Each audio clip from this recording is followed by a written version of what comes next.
নগাঁৱত মুখ্যমন্ত্ৰী ডক্টৰ হিমন্ত বিশ্ব শৰ্মা মুখ্যমন্ত্ৰী ২৭,০০০ মহিলাক মহিলা উদ্যমিতা আঁচনিৰ চেক প্ৰদান কৰিলে। এইবাৰ অসম বিধানসভাত লভ জেহাদ, বহুবিবাহ, সত্ৰৰ সংৰক্ষণ আদিকে লৈ বহু ঐতিহাসিক বিল উত্থাপন কৰা হ'ব বুলি ক'লে মুখ্যমন্ত্ৰীয়ে। লগতে জুবিন গাৰ্গৰ মৃত্যুক লৈ এছাম লোকে ৰাজনৈতিক হাতিয়াৰত লৈ ৰূপান্তৰ কৰাৰ প্ৰচেষ্টাত লিপ্ত হৈছে। জুবিনৰ নকল অনুৰাগী বহুত ওলাইছে, সেইবাবে আমি বিজেপিয়ে জুবিনৰ প্ৰকৃত অনুৰাগীসকলক লৈ সুন্দৰ আৰু সোণালী অসম নিৰ্মাণ কৰাৰ বাবে আজিৰ পৰা পদক্ষেপ হাতত লৈছো। ৰাজেন গোহাঁই ডাঙৰীয়াৰ সুন্দৰ ৰাজনৈতিক জীৱনৰ কামনা কৰিছো। মই অসমৰ ৰাইজৰ আশীৰ্বাদ পুষ্ট আৰু কংগ্ৰেছৰ আশীৰ্বাদৰ আমাৰ প্ৰয়োজন নাই বুলিও কটাক্ষ মুখ্যমন্ত্ৰীগৰাকীৰ। নগাঁৱৰ পৰা বিভূতি বৰা প্ৰতিবেদন, বটদ্ৰৱ লাইভ। আজি নগাঁও বটদ্ৰৱা সমষ্টিৰ ২৭,০০০ মহিলাক মহিলা উদ্যমিতা আঁচনিৰ প্ৰথম কিস্তিৰ ধন আমি মুকলি কৰি দিলো আৰু ৰাইজৰ উৎসাহ উদ্দীপনা ই প্ৰমাণ কৰে যে এই আঁচনিটোৱে অসমৰ মহিলা সমাজৰ মাজত এটা নতুন উদ্যমিতা আনিবলৈ সক্ষম হৈছে। যিবিলাক সমষ্টিত আমি ইতিমধ্যে এই ধন বিতৰণ কৰিছো, প্ৰত্যেকটো সমষ্টিতে ধনৰ উপযুক্ত ব্যৱহাৰ হোৱাৰো খবৰ আমালৈ আহিছে। মই ভাবো যে এই আঁচনিটোৱে অসমৰ মহিলাসকলৰ মাজত আত্মনিৰ্ভৰশীলতাৰ এক নতুন আন্দোলন আৰম্ভ কৰিব। মই নগাঁৱৰ আই মাতৃসকলক আজিৰ এই আঁচনিখনৰ বাবে আকৌ এবাৰ অভিনন্দন জনাইছো।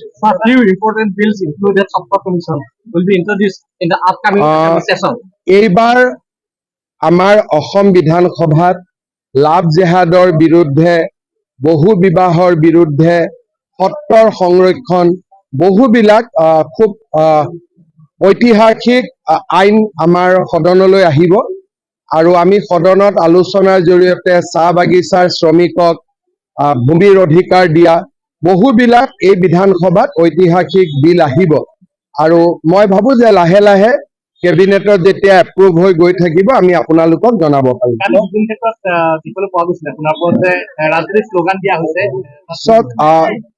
জুবিন গাৰ্গৰ মৃত্যুৰ দুৰ্ভাগ্যজনক আৰু অসমৰ জাতীয় জীৱনৰ আটাইতকৈ কৰুণ আৰু বেদনা ভৰা যিটো খবৰ, তাক এছাম লোকে ৰাজনৈতিক হাতিয়াৰলৈ ৰূপান্তৰ কৰাৰ বাবে প্ৰচেষ্টা কৰিছে আৰু এই লোকচামে জীৱনকালত বহু লোকে জুবিনৰ এটা গানো শুনা নাছিল বা জুবিন গাৰ্গৰ বিষয়ে তেওঁলোকৰ জ্ঞানো অত্যন্ত সীমিত। মৃত্যুৰ পিছত তেওঁলোকে জুবিনৰ গোটেই আদৰ্শটোকে অন্য এটা প্ৰেক্ষাপটত প্ৰতিষ্ঠা কৰি ৰাজনীতি কৰিব বিচাৰে, কিন্তু মই ভাবো যে ভূপেন হাজৰিকাৰ মৃত্যুৰ পিছতো ৰাজনীতি হোৱা নাছিল, জ্যোতিপ্ৰসাদ আগৰৱালা, বিষ্ণুপ্ৰসাদ ৰাভাৰ মৃত্যুৰ পিছতো ৰাজনীতি হোৱা নাছিল আৰু জুবিন গাৰ্গৰ মৃত্যুৰ পিছতো ৰাজনীতি নহয়, কাৰণ জুবিন গাৰ্গক বিজেপি, এজিপি, কংগ্ৰেছ সকলোৱে ভাল পাইছিল আৰু ইয়াত ৰাজনীতিৰ কোনো অৱকাশ নাই।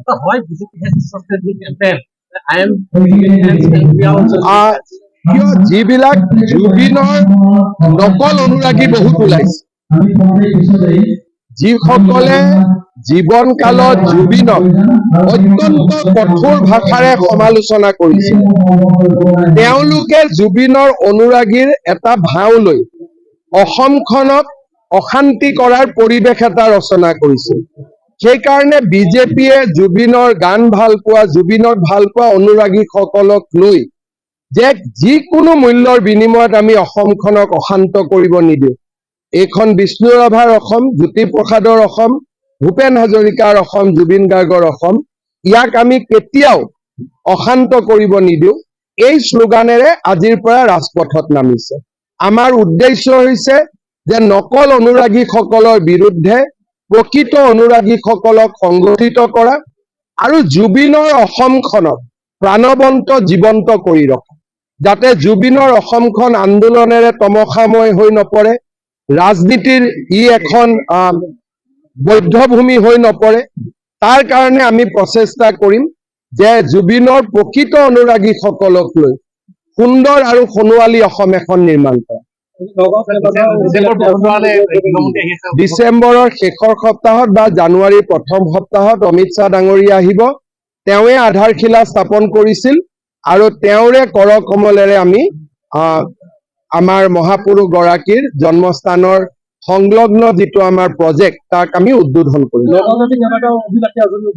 আজি কেইবাটাও আছে, আমাৰ ধুনীয়া চুইমিং পুল এটা হ'ব গৈ আছে, ধুনীয়া ৰাস্তা এটা হৈছে, জইণ্ট ডিৰেক্টৰ হেল্থৰ নতুন কাৰ্যালয় হৈছে, এটা CIDF-ত নতুন বাণিজ্যিক ভৱন এটা হৈছে। নগাঁও চহৰখন বহু দিশে আগবাঢ়ি গৈছে। তাৰ 4টা গুৰুত্বপূৰ্ণ প্ৰজেক্ট এতিয়া আমি উদ্বোধন কৰিম। ৰাজেন গোহাঁই ডাঙৰীয়াৰ উত্তৰোত্তৰ উন্নতি, সুস্বাস্থ্য, সুন্দৰ ৰাজনৈতিক জীৱন মই কামনা কৰিছোঁ।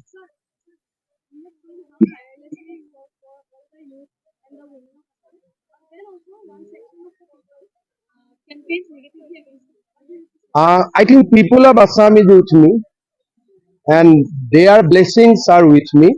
So I don't want to do politics with the blessings of Congress. I want to do politics with the blessings of people of Assam, and I am quite confident that nothing will harm us.